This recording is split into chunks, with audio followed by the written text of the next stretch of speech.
3ABN Latino se complace en presentar Anclas de la Verdad con el pastor Esteban Bor, la serie Verdades Eternas. Amigos, gracias por estar con nosotros una vez más en el nuevo programa Anclas de la Verdad.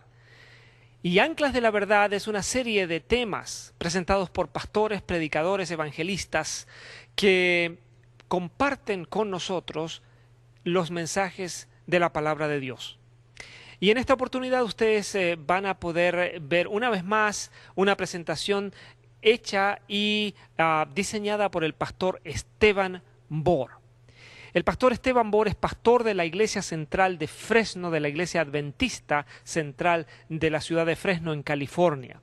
Y él ha hecho esta serie desde su iglesia, desde los estudios del ministerio Secret and Seal, o Secretos Revelados, y en esta oportunidad estamos trayendo las imágenes directamente desde Fresno, California, en donde el pastor Bor está llevando a cabo esta serie de Anclas de la Verdad, y en esta oportunidad bajo el título Una elección providencial. En este tema el pastor Bor va a desarrollar temas y pensamientos centrales encontrados en las Sagradas Escrituras. El pastor Esteban Bor tiene una vasta experiencia como pastor, como evangelista, y por más de 30 años ha estado predicando la palabra de Dios. Antes de su presentación, antes de su predicación, vamos a tener la oportunidad de escuchar una bonita pieza musical, una melodía interpretada por Edgar Ortiz y titulada Sublime Gracia y Tierno y Amante Jesús nos invita. Escuchemos esta melodía, esta música, y elevemos nuestros corazones al Señor.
Muchas gracias Edgar por esta hermosa melodía. Y amigos, ha llegado el momento de preparar nuestros corazones para recibir la palabra de Dios.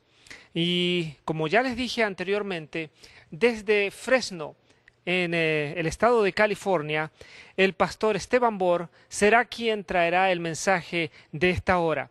Queremos agradecerles por su presencia, por estar con nosotros, constantemente apoyando la labor de 3ABN Latino. Y queremos decirles que las palabras del pastor Bohr tendrán un mensaje de aliento, un mensaje de paz, de amor, un mensaje de gran oportunidad para esta hora que vivimos. Estamos seguros que los corazones de ustedes van a recibir una gran bendición al escuchar las palabras del pastor Esteban Bohr, quien es conocido mundialmente como un evangelista y ha podido visitar muchos países, especialmente países latinoamericanos donde ya es muy conocido el pastor Esteban Bohr y los mensajes que él lleva representando a el ministerio de apoyo a la Iglesia Adventista Secrets Unsealed. Secretos revelados. Queremos decirles que los próximos minutos estarán llenos de un mensaje poderoso. Queremos animarles a que ustedes busquen su Biblia. Los que tienen amigos, llamen a sus amigos para que pronto todos podamos disfrutar del mensaje que el pastor Esteban Bohr trae para esta hora. Estamos seguros que será de gran gozo, de paz y también de aliento para sus corazones. Gracias por estar con nosotros y a continuación el pastor Esteban Bohr. Nuestro Padre y nuestro Dios, te damos gracias por el privilegio de encontrarnos hoy en tu casa. Pedimos la presencia de tu Espíritu Santo para que podamos comprender, recibir y vivir en armonía con lo que estudiemos. Te damos gracias de antemano por escuchar nuestra oración, porque te lo pedimos en el precioso nombre de tu Hijo, Cristo Jesús. Amén. Al comenzar nuestro estudio de hoy, queremos analizar la cronología de la vida del Señor Jesucristo. Y lo voy a hacer rápidamente porque lo hemos estudiado en los temas anteriores. El Señor Jesucristo pasó 3 años y medio en su ministerio terrenal, viviendo en nuestro medio. La Biblia dice que habitó entre nosotros. Y el propósito por el cual Jesús vivió esos 3 años y medio fue para vivir una vida perfecta, la vida que nosotros debemos vivir. Luego el Señor Jesucristo fue a la cruz y murió en la cruz. Y el propósito de su muerte en la cruz fue pagar la deuda de los pecados de los seres humanos. Es decir, Jesús vivió por nosotros en el campamento del santuario, murió por nosotros en el altar del santuario y luego en el santuario seguía el lavacro o la fuente. Y la fuente representa la resurrección de Cristo, porque se le llama en Tito 3:5 la fuente o el lavacro de la regeneración, representa la resurrección de Cristo. Es decir, que el campamento y el atrio representan la vida perfecta de Jesús, su muerte en la cruz y su resurrección. Y como estudiamos en los primeros 2 temas, después que Jesús vivió, murió y resucitó, el Señor Jesucristo entró al lugar santo del santuario. Pero me estoy adelantando un poco, así que vamos a hablar de lo que pasó inmediatamente después de la resurrección de Cristo. Después que Cristo resucitó, la Biblia dice que pasó 40 días aquí en la tierra hablando con sus discípulos sobre las cosas concernientes al reino de Dios. Es decir, Jesús le explicó, como hemos estudiado, las profecías a sus discípulos, para que ellos pudieran entender cómo Él había cumplido las profecías y qué iba a suceder en el día del Pentecostés. Es decir, Jesús pasó 40 días, según Hechos 1 y el versículo 3, hablándole a sus discípulos sobre las cosas concernientes al reino de Dios. Después de los 40 días, el Señor Jesucristo se reunió con sus discípulos en el Monte de los Olivos para ascender al cielo. Vayan conmigo a Hechos, el capítulo 1 y el versículo 9 al 11, a donde se describe la ascensión de Jesús. Y esto pasó 40 días después de su resurrección. Dice en Hechos 1:9, y habiendo dicho estas cosas, viéndolo ellos, es decir, los discípulos, fue alzado y le recibió una nube que le ocultó de sus ojos. Y estando ellos con los ojos puestos en el cielo, entre tanto que él se iba, he aquí se pusieron junto a ellos 2 varones con vestiduras blancas, los cuales también les dijeron: varones Galileos, ¿por qué estáis mirando al cielo? Este mismo Jesús que ha sido tomado de vosotros al cielo, así vendrá como le habéis visto ir al cielo. Y Jesús pronto desapareció de la vista de sus discípulos. Los discípulos regresaron entonces a Jerusalén, al aposento alto, y pasaron 10 días en el aposento alto. Durante esos 10 días, oraron, estudiaron las profecías como nunca antes, repararon las rencillas que había entre ellos, pusieron sus propiedades a disposición de la obra de Dios, se vaciaron del yo y prepararon su corazón para recibir el Espíritu Santo. Es decir, Cristo ascendió después de los 40 días, luego 10 días más de preparación, y después de esos días fue que se derramó el Espíritu Santo en el día del Pentecostés. Ahora, sabemos lo que estaban haciendo los discípulos en la tierra durante esos 10 días, orando, estudiando la Biblia, reparando las rencillas unos con otros, poniendo a disposición de la obra sus posesiones, vaciándose del yo. Sabemos qué estaban haciendo los discípulos, pero saben, la mayoría de la gente no sabe lo que estaba haciendo Jesús en el cielo durante esos 10 días. Y queremos en esta noche estudiar qué estaba haciendo el Señor Jesucristo durante esos 10 días antes de que se derramara el Espíritu Santo en el día del Pentecostés. Ahora, quiero leer en Hechos 1 y el versículo 13, los que estaban presentes en el aposento alto. Hechos 1 y el versículo 13. Dice: y entrados, subieron al aposento alto, donde moraban, ahora escuchen, Pedro, Jacobo, Juan, Andrés, Felipe, Tomás, Bartolomé, Mateo, Jacobo hijo de Alfeo, Simón el celote y Judas, hermano de Jacobo. Ahora, si ustedes cuentan el número de los que se mencionan por nombre, solamente hay 11 apóstoles. Y nos preguntamos qué fue lo que sucedió con el apóstol número 12, porque eran 12. Bueno, en Hechos 1, 18 y 19, el apóstol Pedro explica qué fue lo que sucedió con el apóstol número 12. Nosotros sabemos quién era y qué fue lo que le sucedió. La Biblia nos dice que Judas, el que entregó al Señor Jesucristo, fue y se ahorcó y tiró el dinero y dijo: he entregado sangre inocente. Por eso en Hechos 1:13 se menciona solamente 11 de los 12 apóstoles, porque uno de ellos había apostatado. Y por lo tanto, ahora Pedro se para en el aposento alto y le dice a sus compañeros, le dice: miren, nosotros tenemos que nombrar a un sucesor en lugar de Judas, quien se suicidó. Es decir, nosotros tenemos que nombrar el apóstol número 12. Inmediatamente nos preguntamos, ¿por qué consideraba Pedro que era importante elegir al apóstol número 12? ¿Acaso no eran suficientes 11 apóstoles? ¿Por qué era necesario tener el apóstol número 12? La respuesta es que las profecías habían predicho que Judas iba a apostatar y que era necesario elegir a un sucesor. Pedro lo dijo porque las profecías decían que tenía que ser así. Noten Hechos 1:16 y luego vamos a saltar al versículo 20 para que ustedes vean que Pedro cita 2 versículos del Antiguo Testamento para demostrar que Judas iba a apostatar y que era necesario elegir a un sucesor.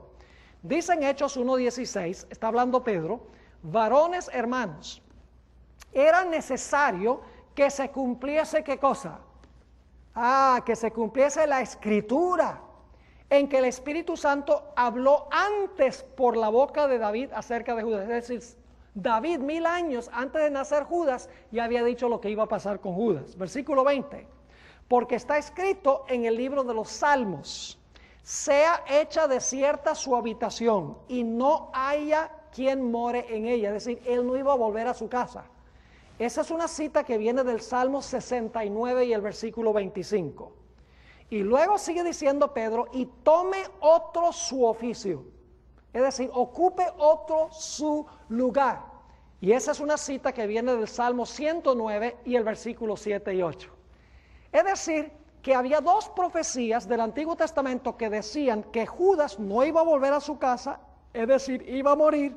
Y en segundo lugar, que era necesario que se eligiera a alguien para tomar el lugar de Judas. Ahora, ¿cómo sabían Pedro y los apóstoles que era necesario nombrar un sucesor? Porque yo creo que Jesús durante los 40 días les habló sobre las cosas concernientes al reino de Dios, les explicó estas profecías y les dijo: tienen que elegir al apóstol número 12 antes del día del Pentecostés. Ahora, hay un mito que se ha proliferado en la iglesia adventista y también entre otros teólogos, y es que los discípulos se apresuraron a nombrar a un sucesor en lugar de Judas, que lo hicieron demasiado rápido, sin reflexionar y sin pensar suficiente, y que si hubieran sido más pacientes, Dios les hubiera dicho que escogieran a Saulo de Tarso como el apóstol número 12, que era el plan de Dios que fuese Pablo y no al que ellos eligieron. Pero ellos se adelantaron al asunto cuando deberían haber esperado. Debo decirles que esta es una especulación sin fundamento alguno. Es un mito, es una tradición que no tiene ninguna base bíblica. Le voy a dar ahora 3 razones por las cuales no era el plan de Dios que Pablo fuera el apóstol número 12. Había que elegir al sucesor de Judas antes del día del Pentecostés. Les voy a demostrar por qué razón. Ahora, en primer lugar, Pablo no podría haber sido el apóstol número 12, por lo que dice en Hechos 1, 21 y 22. Vayan conmigo a Hechos 1 y el versículo 21 y el versículo 22. Aquí está hablando Pedro todavía y dice: es necesario pues que de estos hombres que han estado juntos con nosotros todo el tiempo, que el Señor Jesús entraba y salía entre nosotros, comenzando desde el bautismo de Juan hasta el día en que de entre nosotros fue recibido arriba, uno sea hecho testigo con nosotros de su resurrección. El sucesor, ¿qué cualidad necesitaba tener? Tenía que haber estado con los apóstoles desde los tiempos de Juan el Bautista hasta cuando Cristo ascendió. Yo pregunto, ¿el apóstol Pablo cumple esa especificación? No, porque Pablo no se convirtió sino hasta 3 años y medio después de la muerte y resurrección de Cristo. En segundo lugar, la Biblia nos dice que los discípulos, los apóstoles, siguieron el proceso correcto y que Dios fue el que escogió al sucesor. Note lo que dice en Hechos 1 y el versículo 24 al 26. Hechos 1, 24 al 26. Dice allí: y señalaron a 2, a José, llamado Barsabas, que tenía por sobrenombre Justo, y a Matías. Ahora escuchen: y orando, ¿pidieron dirección divina, sí o no? Claro que sí. Y orando dijeron: tú, Señor, que conoces los corazones de todos, muestra cuál de estos 2 tú has escogido. Que están orando que ¿quién habrá escogido este? Dios, no ellos. Sigue diciendo el versículo 25, para que tome la parte de este ministerio y apostolado, de que cayó Judas por transgresión para irse a su propio lugar. Y les echaron suertes, y la suerte cayó sobre Matías, y fue contado con los 11 apóstoles. Yo pregunto, ¿quién escogió a Matías? ¿Fueron los apóstoles o fue Dios? Fue Dios, según dice la Biblia. Elena White confirma esto, y esta es la razón número 3 por la cual no era el plan de Dios que fuera Pablo, sino que escogieron al que Dios quería. En el libro Espíritu de Profecía, tomo 3, página 264, Elena White dice esto: se seleccionaron 2 hombres quienes, según el escrutinio cuidadoso de los creyentes, estaban mejor calificados para ocupar el lugar. Pero los discípulos, desconfiados de su propia habilidad para decidir el asunto, fíjense, no confiaban en su habilidad, desconfiados de su propia habilidad para decidir el asunto, lo refirieron al que conoce todos los corazones. Buscaron al Señor en oración para cerciorarse de cuál de los dos estaba mejor calificado para la posición confiada. Y ahora escuchen bien, el Espíritu de Dios escogió a Matías para que ocupara el oficio. ¿Quién escogió a Matías? ¿A Matías? Fue el Espíritu Santo. ¿Era el plan de Dios que Matías ocupara el lugar de Judas? Claramente, según la Biblia, así fue. Ahora, antes que terminemos nuestro estudio esta noche, les voy a dar una cuarta razón. Pero no van a entender la cuarta razón, sino cuando lleguemos al final de nuestro estudio. Ahora, vamos a repasar entonces. Hasta ahora hemos visto dos puntos importantes. Número uno, primero, las profecías decían que Judas iba a apostatar y que era necesario elegir a un sucesor. En segundo lugar, hemos visto que los apóstoles siguieron el proceso correcto en elegir a ese sucesor. Pero todavía queda una pregunta muy importante que hacer. Dice, está bien, pastor, ellos siguieron el proceso bien, ellos sabían las profecías del Antiguo Testamento, pero ¿por qué sentían ellos que era necesario elegir a un sucesor antes del día del Pentecostés? ¿Por qué antes de que se derramara el Espíritu Santo? ¿Por qué no podían esperar hasta después que se derramara el Espíritu Santo, 10 días después de la resurrección, ya con más calma, ellos podían deliberar más y entonces escoger al sucesor? ¿Por qué ellos sintieron que era absolutamente necesario elegir a un sucesor antes de que se derramara el Espíritu Santo en el día del Pentecostés? ¿Cuál profecía del Antiguo Testamento decía que ellos tenían que elegir al sucesor antes que se derramara el Espíritu Santo? La respuesta a esta pregunta se halla en la importancia en la Biblia del número 12. El número 12 es de crucial importancia. Antes del día del Pentecostés tenía que haber 12, porque el número es importante. Vamos a ver la importancia del número. En Hechos 1 y el versículo 17 nos dice en cuanto a Judas, escuchen bien, que él era contado con nosotros y tenía parte en este ministerio. Fíjese que se usa la palabra contado. Judas era contado con los otros apóstoles. Y cuando eligieron a Matías, en el versículo 26 del capítulo 1, dice, y les echaron suertes, y la suerte cayó sobre Matías, y ahora escuchen, ¿y fue qué? Y fue contado con los 11 apóstoles. ¿Es importante el número? ¿Es importante? Claro que sí. Se nota por la palabra contado. Judas era contado con los 11 apóstoles y Matías cuando fue elegido fue contado con los 11 apóstoles. Es decir, el número 12 es de crucial importancia. ¿Pero qué significa el número 12? Vayan conmigo a Apocalipsis, el capítulo 12, Apocalipsis 12, y vamos a leer el versículo 1. Apocalipsis 12 y el versículo 1.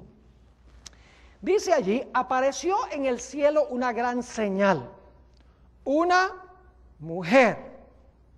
¿Qué representa una mujer en las profecías? Ustedes saben que representa ¿qué cosa?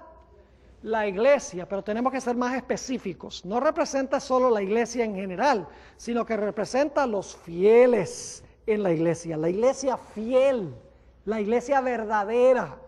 Y ustedes dicen, ¿cómo sabemos que representa la iglesia verdadera esta mujer? Bueno, vamos a terminar de leer el versículo, porque hay otro detalle que quiero que notemos, y entonces vamos a leer 2 versículos que explican qué representa la mujer. Note lo que dice Apocalipsis 12:1 otra vez. Apareció en el cielo una gran señal, una mujer vestida del sol, con la luna debajo de sus pies, y sobre su cabeza una ¿qué? Una corona de 11 estrellas. Ah, muy bien, están con las pilas puestas ustedes, ¿verdad? Dice, una corona que tenía ¿cuántas estrellas? Tenía 12 estrellas. Ahora, ¿qué representa la mujer? En un momento vamos a ir al número 12, pero ¿qué representa la mujer? Vayan conmigo a Daniel 7 y el versículo 25. Daniel 7 y el versículo 25. Y luego vamos a comparar Apocalipsis 12, 14. Son versículos paralelos. Daniel 7 y el versículo 25 está hablando del cuerno pequeño, que representa al papado, representa a la iglesia romana. Y dice allí, en cuanto a la iglesia romana, y hablará palabras contra el Altísimo. Y ahora escuchen bien, y a los santos del Altísimo quebrantará. ¿A quiénes iba a quebrantar el cuerno pequeño? A los santos del Altísimo. Y pensará en cambiar los tiempos y la ley. ¿Y cuánto tiempo era que iba a perseguir a los santos? Dice, y serán entregados en su mano ¿hasta cuándo? Tiempo, tiempos y medio tiempo. Ahora, fíjense lo que tenemos aquí. El cuerno pequeño persiguió a los santos del Altísimo por tiempo, tiempos y la mitad de un tiempo. Ahora vamos a Apocalipsis, el capítulo 12 y el versículo 14. Apocalipsis 12, 14, que es paralelo. Dice, y cuando vio el dragón que había sido arrojado a la tierra, persiguió a la mujer. Interesante eso. En Daniel 7:25 dice que el cuerno pequeño perseguía ¿a quién? A los santos del Altísimo. Aquí dice que el dragón persiguió ¿a quién? A la mujer. Entonces yo pregunto, ¿qué representa la mujer? Los santos del Altísimo. Ahora, ¿es el mismo periodo de tiempo? Sí, porque sigue diciendo, y cuando vio el dragón que él había sido arrojado a la tierra, persiguió a la mujer que había dado a luz al hijo varón. Y se le dieron a la mujer las 2 alas de la gran águila para que volase de delante de la serpiente al desierto, a su lugar, donde es sustentada por un tiempo y tiempos, ¿y qué? Y la mitad de un tiempo. ¿Es el mismo periodo que leímos en Daniel 7:25? Igualito. Así que vamos a comparar. Daniel 7:25, el cuerno pequeño persigue a los santos del Altísimo por tiempo, tiempos y la mitad de un tiempo. En Apocalipsis el capítulo 12 dice que el dragón persigue a la mujer por tiempo, tiempos y la mitad de un tiempo. Es decir, la mujer es lo mismo que los santos del Altísimo. Es decir, la mujer representa la iglesia ¿qué? Representa la iglesia fiel. Pero ahora necesitamos hacernos una pregunta. La mujer de Apocalipsis 12:1 ¿representa la iglesia fiel del Antiguo Testamento o representa la iglesia fiel del Nuevo Testamento? Siempre que hago esa pregunta la gente dice, la del Nuevo. Pero en realidad no representa esta mujer en Apocalipsis 12:1. Más adelante sí, es la iglesia del Nuevo.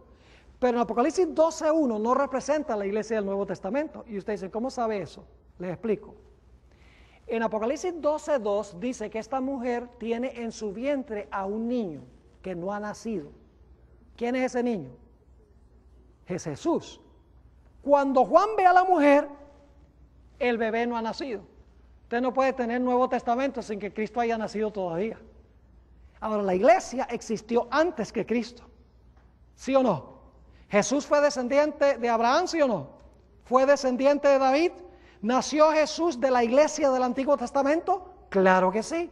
La mujer representa la iglesia del Antiguo Testamento y luego más adelante representa también la iglesia del Nuevo Testamento que tiene que huir al desierto por 1260 años. ¿Está claro ese punto? Muy, muy importante. Ahora vamos a hablar de las 12 estrellas. Vamos a hablar de las 12 estrellas. La mujer que representa la iglesia, ¿de qué periodo? La iglesia del Antiguo Testamento, en Apocalipsis 12:1, Nuevo Testamento más adelante en el capítulo, tiene una corona de ¿cuántas estrellas? 12 estrellas. Yo pregunto, ¿la mujer del Antiguo Testamento tenía 12 estrellas? ¿La misma corona? Cuando huye al desierto, ¿todavía tiene la corona de las 12 estrellas? Sí, es decir, el número 12 representa a la mujer tanto en el Antiguo Testamento como en el Nuevo Testamento. El pueblo de Dios en el Antiguo y en el Nuevo. Ahora vamos a notar ¿Qué representan las 12 estrellas? Vayan conmigo a Génesis 37 y los versículos 9 y 10. Génesis 37 y los versículos 9 y el versículo 10. Aquí está hablando de un sueño que tuvo José. Y José tuvo en realidad 2 sueños, principalmente antes de que fuera vendido por sus hermanos. Y fíjense lo que dice este sueño. Génesis 37, 9 y 10.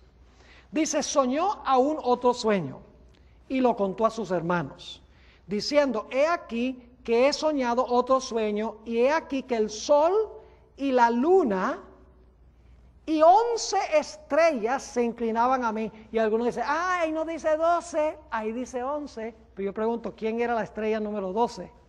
La estrella número 12 era José, porque eran 12 hermanos, ¿sí o no? Y luego sigue diciendo en el versículo 10, y lo contó a su padre y a sus hermanos, y su padre le reprendió. Y le dijo, ¿qué sueño es este que soñaste? ¿Acaso vendremos yo y tu madre y tus hermanos a postrarnos en tierra ante ti? ¿Qué representan entonces las 12 estrellas? Representan a los 12 hijos de ¿quién? Los 12 hijos de Jacob. Los 12 hijos de Jacob. 12 individuos. Pero yo pregunto, ¿qué pasó con esos 12 individuos? ¿Se multiplicaron y luego formaron a un gran pueblo, las 12 tribus de Israel? Claro que sí. Noten Génesis 49 y el versículo 28. Génesis 49 y el versículo 28. Aquí encontramos que los 12 hijos de Jacob luego se multiplicaron y formaron una gran nación. Formaron la iglesia del Antiguo Testamento.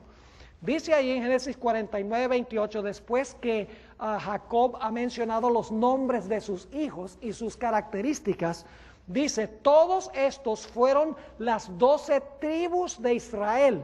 Y esto fue lo que su padre les dijo, al bendecirlos a cada uno por su bendición, los bendijo. Es decir, la iglesia del Antiguo Testamento comenzó con ¿cuántos individuos? Comenzó con 12 individuos, luego ellos se multiplicaron y formaron una gran nación. La iglesia de Dios del Antiguo Testamento, el pueblo de Israel. Ahora yo pregunto, ¿cuántos apóstoles estableció Jesús? ¿13? ¿11? No, Jesús escogió ¿cuántos? 12. ¿Creen que fue intencional eso? ¿O es que Jesús dijo, a ver qué número? 12 es un buen número. No, tenía una razón.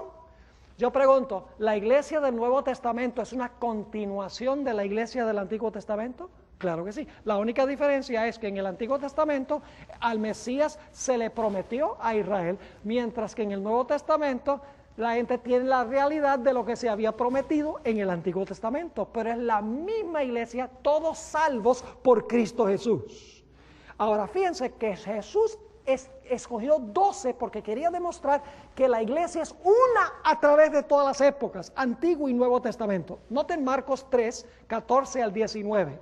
Marcos, el capítulo 3 y los versículos 14 al 19, está hablando de el establecimiento de los 12 apóstoles por Jesús. Dice, y estableció a 12 para que estuviesen con él y para enviarlos a predicar, y que tuviesen autoridad para sanar enfermedades y para echar fuera demonios. Y luego menciona los nombres, a Simón, a quien puso por sobrenombre Pedro, a Jacobo, hijo de Zebedeo, y a Juan, hermano de Jacobo, a quienes apellidó Boanerges, esto es, hijos del trueno, a Andrés, Felipe, Bartolomé, Mateo, Tomás, Jacobo, hijo de Alfeo, Tadeo, Simón el cananeo, y Judas Iscariote. ¿A cuántos estableció Jesús? Ustedes los pueden contar. Escogió y estableció exactamente a 12. Ahora, fíjense lo que dice Elena G. de White, para que ustedes se den cuenta que la hermana White entendió que el número 12 representa a los 12 hijos de Jacob y los 12 apóstoles y la iglesia en ambos periodos de la historia. Ella dice en el libro Hechos de los Apóstoles, página 16, lo siguiente. Así como en el Antiguo Testamento, los 12 patriarcas eran los representantes de Israel. ¿Los 12 patriarcas eran qué?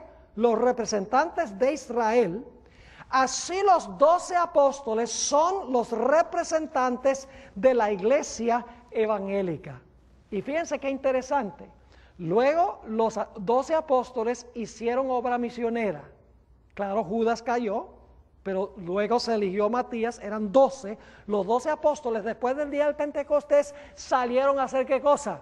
A predicar, y los 12 se multiplicaron y formaron una gran iglesia. Es decir, el pueblo de Dios en el Antiguo Testamento comenzó con 12 individuos que se proliferaron y formaron a una gran nación. La iglesia cristiana empezó con 12 individuos que luego se multiplicaron y formaron también una gran nación que es la iglesia cristiana. Ahora tenemos que volver a nuestra pregunta original. Ya sabemos lo que representa el número 12, el número del pueblo de Dios en todas las épocas, en el Antiguo y en el Nuevo Testamento. Pero ahora tenemos que volver a nuestra pregunta original, que es esta. ¿Por qué los discípulos pensaban que era necesario elegir a un sucesor en lugar de Judas antes del día del Pentecostés? Les voy a explicar. En el Antiguo Testamento había una profecía muy interesante en cuanto a Jesús. Esa profecía se encuentra en Levítico, el capítulo 8 y el versículo 6 al 12. Y ahora van a entender lo que pasó durante los 10 días cuando los discípulos estaban allí en el aposento alto y cuando cayó el Espíritu Santo.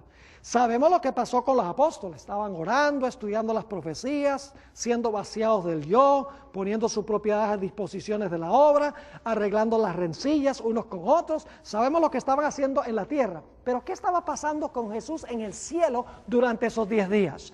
La profecía que lo indica está en Levítico 8 y los versículos 6 al 12. Y lo voy a leer rapidito.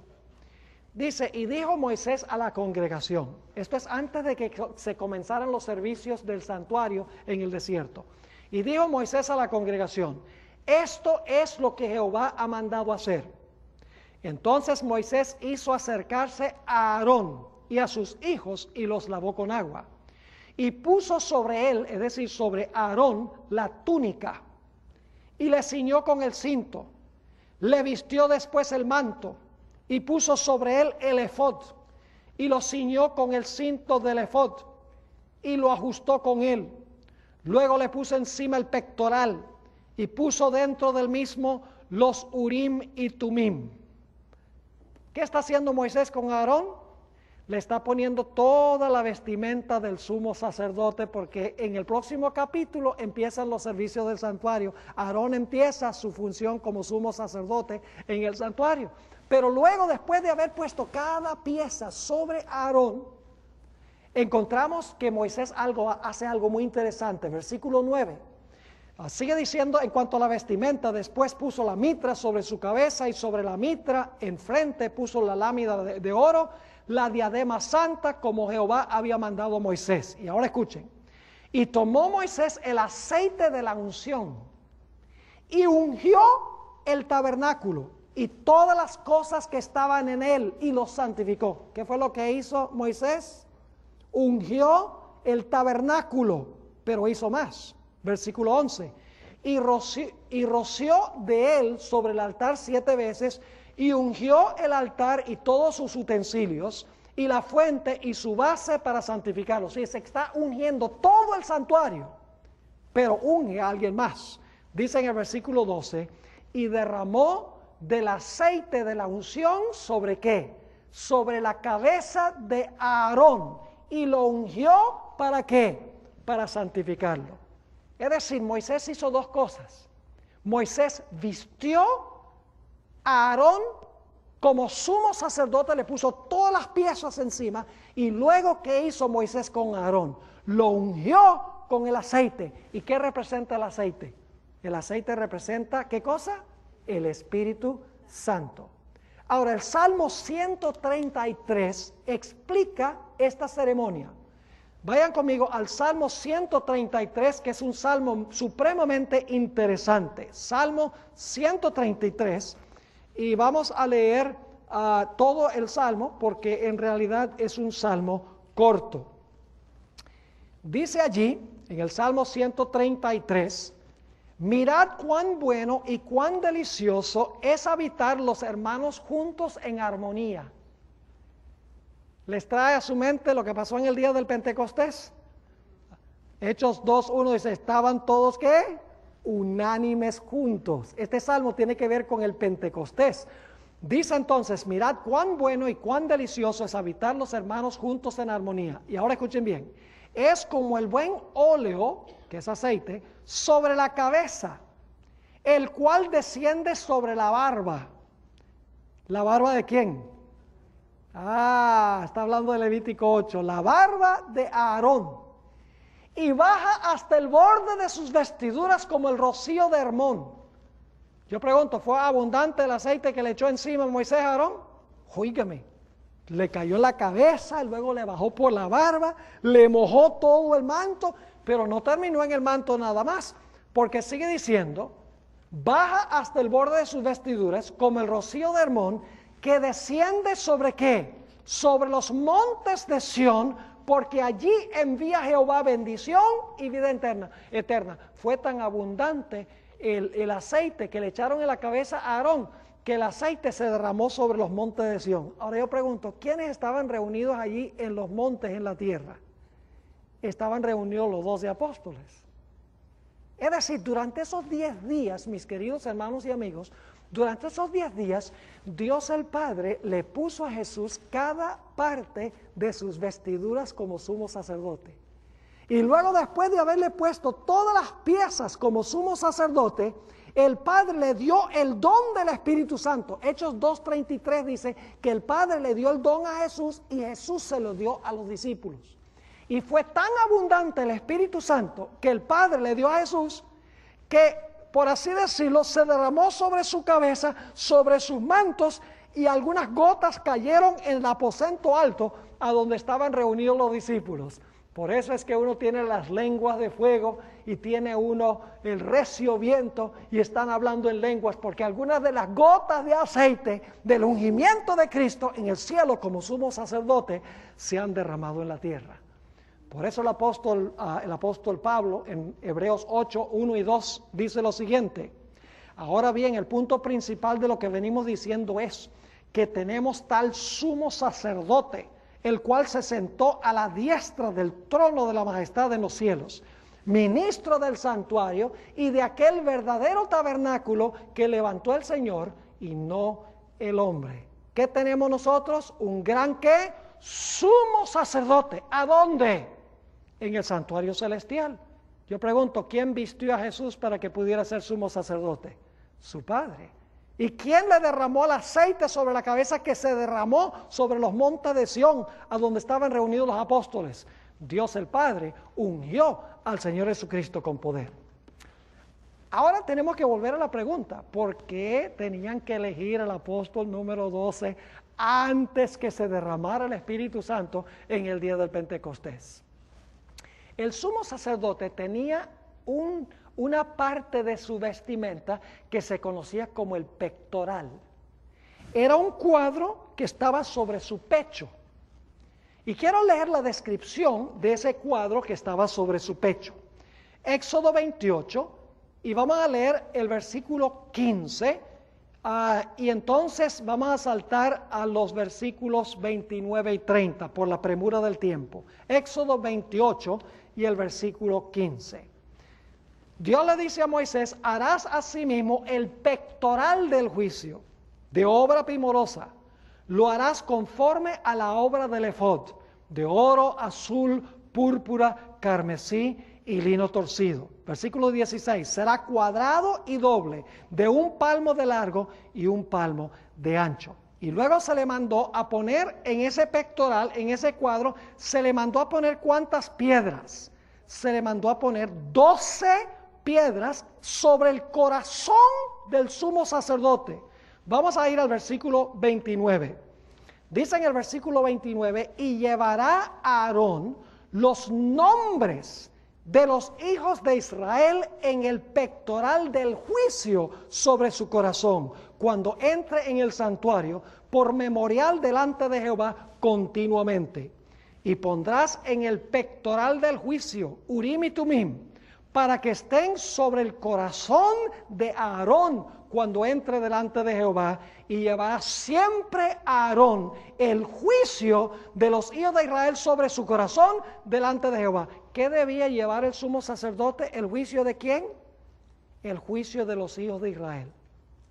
Yo pregunto, si nosotros venimos ante el trono del Padre por nuestra cuenta, ¿qué tendría que pasar con nosotros? Dios tendría que destruirnos. Si no tenemos intercesor, venimos como pecadores. El Padre dice, ¿quién eres tú que te puedes presentar acá? Pecador.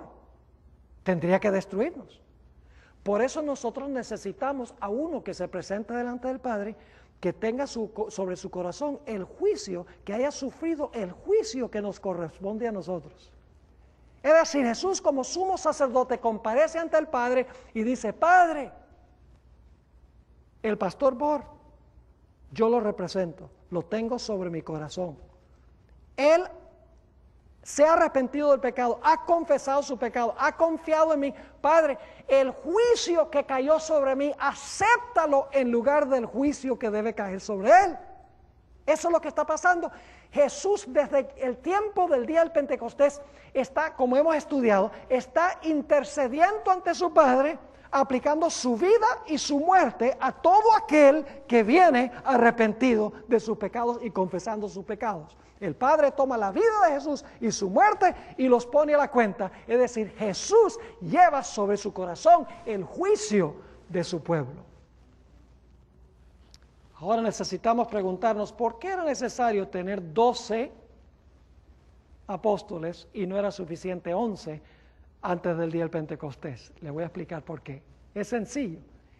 Esta es la cuarta razón por la cual no podría haber sido Pablo el apóstol número 12. Repasemos.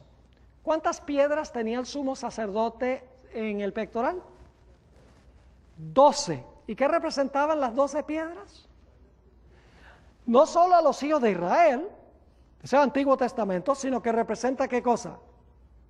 A los 12 apóstoles, que son los fundadores de la iglesia del Nuevo. Representa tanto a los 12 hijos de Jacob y todo Israel, y representa a los 12 apóstoles y toda la iglesia cristiana que vino de ellos. Es decir, Jesús lleva a su pueblo, representado por el número 12, sobre su corazón. Pero había un problema. Y es que el pectoral tenía 12 piedras. Pero en la tierra había solo ¿cuántos apóstoles? Solamente había 11. ¿Cómo podía Dios el Padre ponerle el pectoral a Jesús con 12 piedras si en la tierra solamente había 11 apóstoles? ¿Me están entendiendo? Fue necesario elegir al apóstol número 12, entonces el Padre dice, ahora sí te puedo poner el pectoral con las 12 piedras, porque ahora el número 12, que es el número de mi pueblo, está ¿qué? Completo. ¿Podría haber sido Pablo el apóstol número 12? No, porque Jesús fue vestido durante esos 10 días, antes del Pentecostés, lo cual significa que el número 12, apóstol número 12 en la tierra, tenía que ser también elegido antes de que se le pusiera el pectoral al Señor Jesucristo. Ahora, necesitamos ir al libro de Apocalipsis. El libro de Apocalipsis en realidad habla de la santa ciudad, la Nueva Jerusalén. Yo pregunto, ¿en esa ciudad van a vivir solamente la gente del Nuevo Testamento?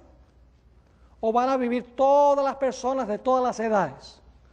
Todo el pueblo de Dios, Antiguo y Nuevo Testamento, ¿sí o no?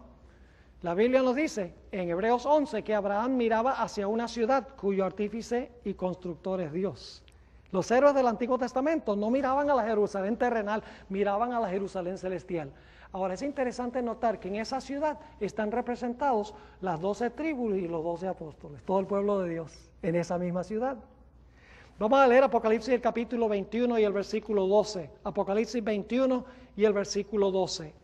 Hablando de la santa ciudad, de las puertas de la ciudad. Dice, tenía un muro grande y alto, con 12 puertas. Y en las puertas 12 ángeles y nombres inscritos, que son las de las 12 tribus de los hijos de Israel. ¿Está representada la iglesia del Antiguo Testamento allí? Claro que sí, los 12 fundadores. Claro, no está Adán, está la lista correcta en Apocalipsis 7.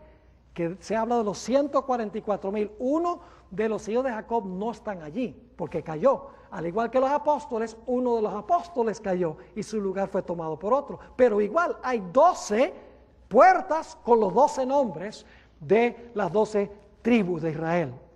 Y luego noten Apocalipsis 21 y el versículo 14, los fundamentos de los muros de la ciudad. Dice en Apocalipsis 21, 14, y el muro de la ciudad tenía 12 cimientos, es decir, fundamentos, y sobre ellos los 12 nombres ¿de qué? De los 12 apóstoles del Cordero.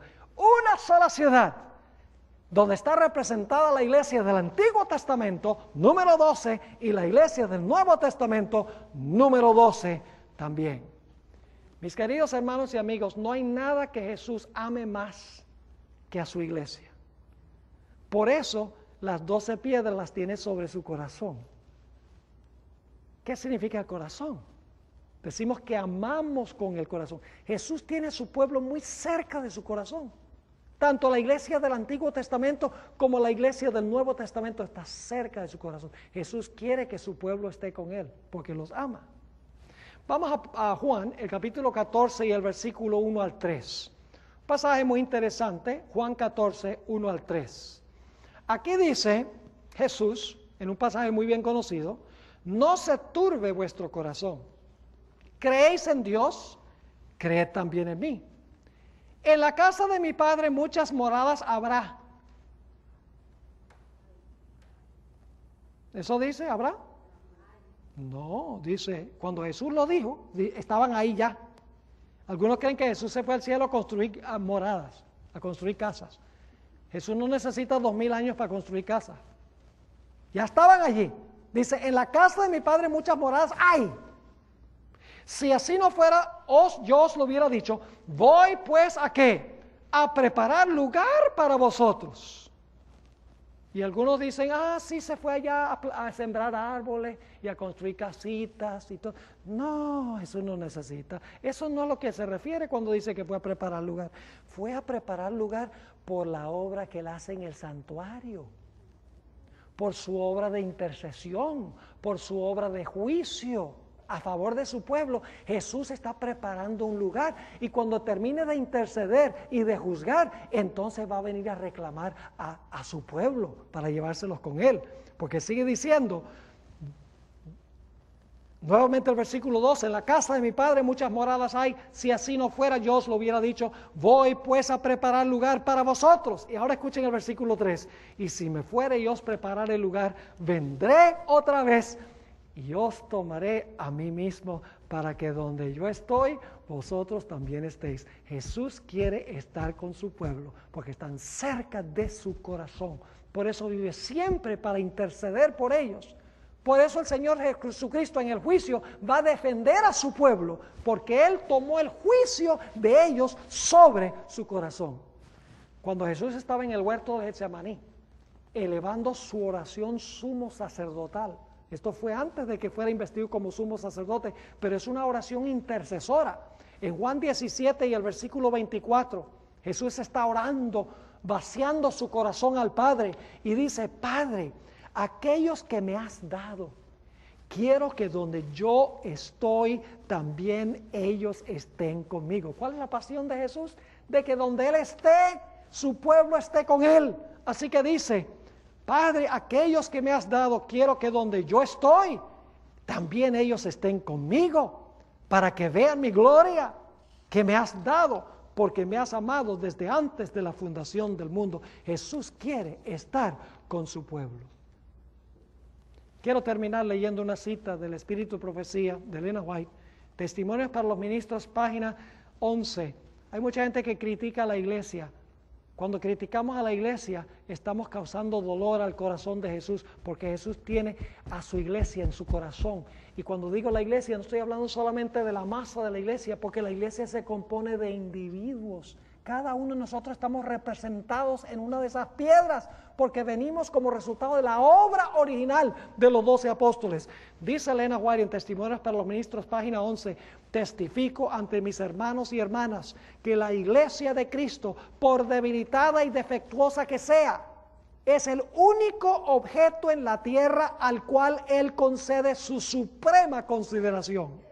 Mientras el Señor extiende a todo el mundo su invitación de venir a Él y ser salvo, comisiona a sus ángeles a prestar ayuda divina a toda alma que acude a Él con arrepentimiento y contrición. Y Él se manifiesta personalmente a través de su Espíritu Santo en medio de su iglesia. ¡Qué lindo cuadro! La pregunta clave es, ¿hemos contratado a Jesús como nuestro intercesor? Hemos venido a Él para que Él nos represente. No podemos nosotros comparecer allá, hermanos y hermanas. Dios tendría que destruirnos. Pero cuando nosotros venimos arrepentidos, confesando nuestros pecados y confiando en la vida perfecta de Jesús y en su muerte por el pecado, decimos, Señor, soy un miserable pecador, pero por favor toma tu vida y tu muerte, pónmelos a mi cuenta. El Señor Jesucristo hace eso y entonces el Padre me mira como si nunca hubiera pecado. ¡Qué glorioso! Y entonces podremos dormir bien. Gloria al Señor. Oremos. Padre Celestial, te damos gracias por la forma maravillosa en que tu palabra describe el amor que tú tienes y que tu Hijo Jesús tiene por la iglesia. Te damos gracias porque tenemos un abogado que nunca ha perdido un solo caso. Nos encomendamos a Él. Venimos arrepentidos y confesando nuestros pecados, con fe en la vida y en la muerte de Jesús, pidiendo que por medio de Él tú nos aceptes a nosotros. Gracias te damos, Señor, por haber estado con nosotros en esta noche. Y gracias por responder nuestra oración, porque te lo pedimos en el nombre de Jesús. Amén.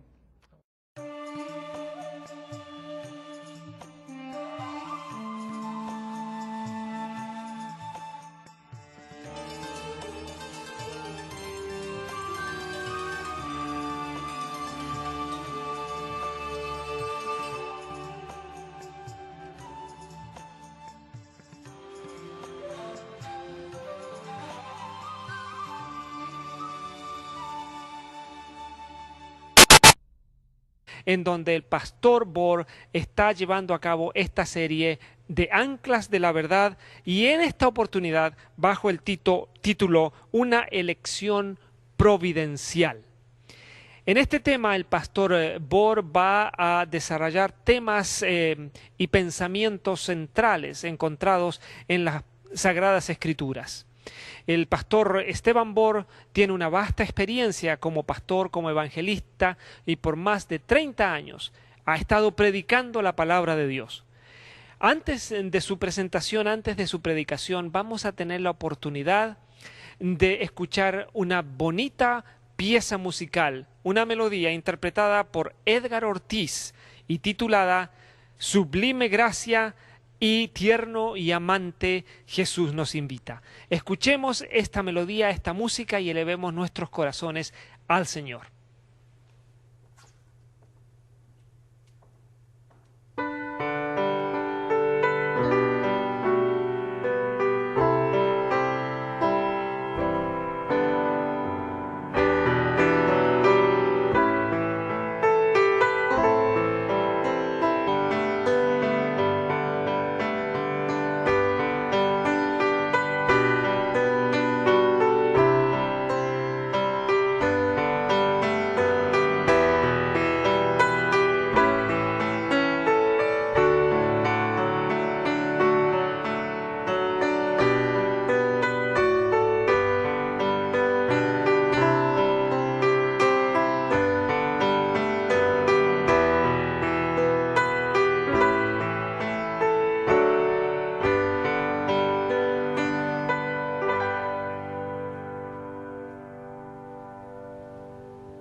Muchas gracias Edgar por esta hermosa melodía.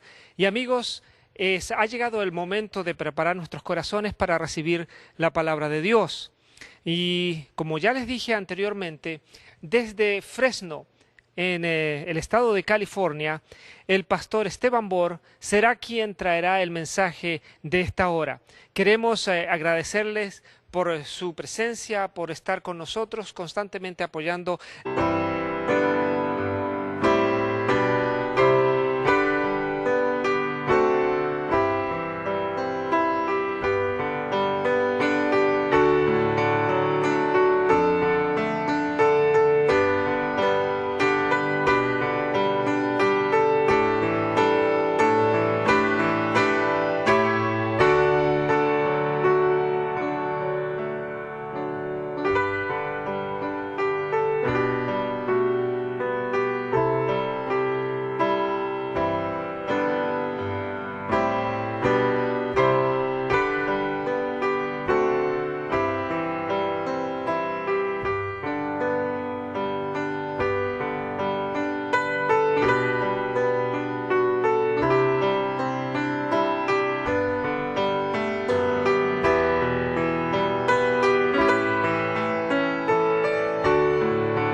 Tres ABN Latino se complace en presentar Anclas de la Verdad con el pastor Esteban Bohr, la serie Verdades Eternas. Amigos, gracias por estar con nosotros una vez más en el nuevo programa Anclas de la Verdad. Y Anclas de la Verdad es una serie de temas presentados por pastores, predicadores, evangelistas que comparten con nosotros los mensajes de la palabra de Dios.